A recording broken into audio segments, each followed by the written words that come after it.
भारत के अस्पतालों में एक अनदेखा खतरा छिपा हुआ है। एक ऐसा दुश्मन जो दिखाई नहीं देता लेकिन हर दिन हर घंटे चुपचाप जाने ले रहा है। आज हम बात कर रहे हैं भारत की बढ़ती सुपर बग त्रासदी के बारे में। तो चलिए इसे थोड़ा और समझते हैं।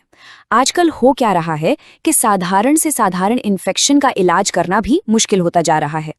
हम सबने शायद कभी ना कभी यह महसूस किया होगा कि एक मामूली सी सर्दी खांसी है जो हफ्तों तक पीछा ही नहीं छोड़ रही। ऐसा इसलिए है क्योंकि जो आम दवाएं हैं वो अब पहले जैसा काम नहीं कर रही। जिन एंटीबायोटिक्स पर हम भरोसा करते थे वो फेल हो रही हैं। जरा एक पल के लिए सोचिए, एक ऐसी दुनिया जहां एक छोटा सा कट या मामूली सा यूरिन इन्फेक्शन भी मौत की सजा बन सकता है। ये सोचने में भी कितना डरावना लगता है ना।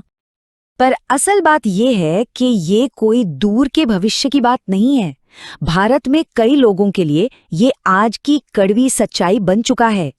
इसी संकट का नाम है एंटीमाइक्रोबियल रेजिस्टेंस यानी AMR।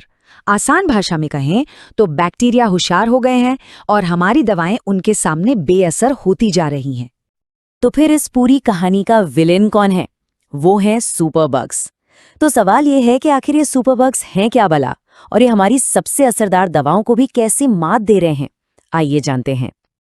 देखिए, सुपरबग्स कोई और नहीं बल्कि वही आम बैक्टीरिया, वायरस या फंगी हैं जिन्होंने खुद को दवाओं से बचाने का तरीका सीख लिया है। सीधे शब्दों में कहें तो जिन एंटीबायोटिक्स पर हम पीढ़ियों से भरोसा करते आए हैं, इन सुपरबग्स ने उन्हें बेअसर करने का कोड एक तरह से क्रैक ही कर लिया है। तो ये होता कैसे है? इसे एक लड़ाई के मैदान की तरह सोचिए। जब हम एंटीबायोटिक लेते हैं तो वो दुश्मन सेना के कमजोर सिपाहियों को तो मार देती है, लेकिन कुछ सबसे चालाक और सबसे ताकतवर सिपाही बच निकलते हैं। और फिर यही बचे हुए सुपर सिपाही अपनी एक नई फौज तैयार करते हैं जो पहले से कहीं ज्यादा मजबूत होती है।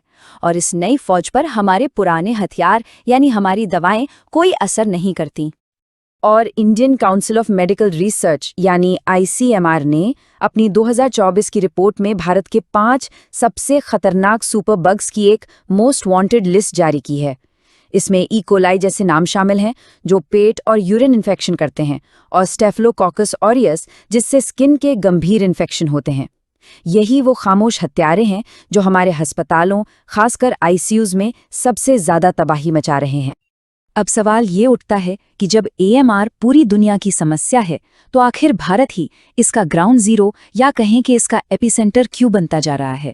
इसके पीछे कुछ बहुत ही खास और चिंताजनक वजह हैं। सबसे बड़ी वजह है एंटीबायोटिक्स का अंधाधुंध इस्तेमाल।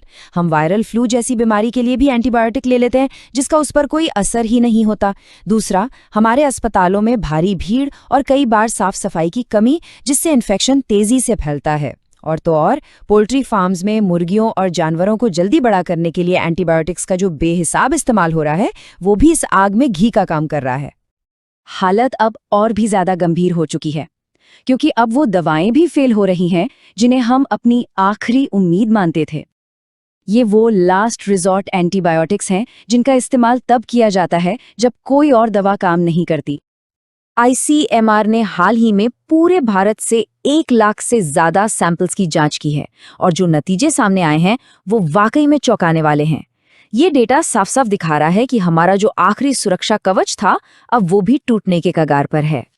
उदाहरण के लिए कार्बापेनेम्स को ही ले लीजिए। ये हमारी सबसे शक्तिशाली एंटीबायोटिक्स में से एक है, लेकिन अब कोलाई जैसे आम बैक्टीरिया पर भी ये सिर्फ 57% मामलों में ही काम कर रही हैं, और क्लेब्सियला नाम के बैक्टीरिया पर तो सिर्फ 33%। ये आंकड़े साफ बता रहे हैं कि हमारा आखिरी इलाज भी हमारे हाथ से फिसलता जा रहा है। और ये कहानी सिर्फ कार्बापेनेम्स की नहीं है। जरा इस नंबर को देखिए, फ्लोरोक्विनोलोन्स। ये वो दवाएं हैं जो कभी टाइफॉइड और डायरिया के लिए रामबाण मानी जाती थीं। आज ये दवाएं 95% मामलों में बेअसर हो चुकी हैं। 95%! इसका मतलब है कि अब टाइफॉइड जैसी गंभीर बीमारी का इलाज भी बहुत मुश्किल हो गया है। यह सिर्फ आंकड़े नहीं हैं, ये एक बहुत बड़ी चेतावनी है। ICMR के वैज्ञानिक और एक्सपर्ट्स खुद कह रहे हैं कि हम एक मेडिकल पतन की ओर बढ़ रहे हैं। एक ऐसी स्थिति जहां कुछ इन्फेक्शंस के लिए हमारे पास सचमुच एक भी असरदार दवा नहीं बची है। 0। तो सोचिए, अगर एंटीबायोटिक्स ऐसे ही काम करना बंद कर दें तो इसका असर सिर्फ कुछ बीमारियों पर नहीं बल्कि पूरी की पूरी मॉडर्न मेडिसिन पर पड़ेगा। जरा कल्पना कीजिए कि बिना इलाज वाला वो भविष्य कैसा दिखेगा। एंटीबायोटिक्स के बिना आज जो सुरक्षित सी सेक्शन डिलीवरी होती है, घुटने बदलने जैसी आम सर्जरी होती है या कैंसर का इलाज होता है, ये सब कुछ बेहद खतरनाक हो जाएगा। हर छोटी बड़ी सर्जरी जानलेवा बन जाएगी। मॉडर्न मेडिसिन की जो पूरी इमारत है उसकी नींव ही हिल जाएगी। इसका सीधा मतलब ये है कि यूरिन में होने वाला एक आम इन्फेक्शन यानी यूटीआई भी लाइलाज बन सकता है।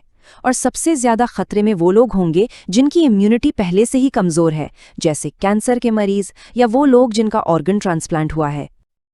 लेकिन इतनी आसानी से हार नहीं मान सकते।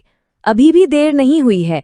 इस संकट से निकलने के रास्ते हैं और अगर हम सब मिलकर कोशिश करें तो इस जंग को जीता जा सकता है। चलिए देखते हैं कि हम कर क्या सकते हैं। इसके लिए एक 5 सूत्रीय एक्शन प्लान है जिसमें हम सबकी भूमिका है। सबसे पहले व्यक्तिगत स्तर पर हमें डॉक्टर की सलाह के बिना एंटीबायोटिक्स लेना बिल्कुल बंद करना होगा। दूसरा, अस्पतालों को इन्फेक्शन कंट्रोल के नियमों को और भी सख्ती से लागू करना होगा और सरकार को कृषि में एंटीबायोटिक्स के इस्तेमाल पर लगाम कसनी होगी और एक नेशनल डेटाबेस बनाना होगा ताकि इस दुश्मन पर हर पल नजर रखी जा सके।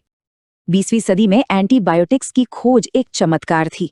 इसने करोड़ों जानें बचाईं और आज मॉडर्न मेडिसिन की पूरी इमारत इसी नींव पर खड़ी है। आज सवाल बस इतना है कि क्या हम इस नींव को अपनी आंखों के सामने ढहने देने के लिए तैयार हैं? इस बारे में सोचिएगा जरूर।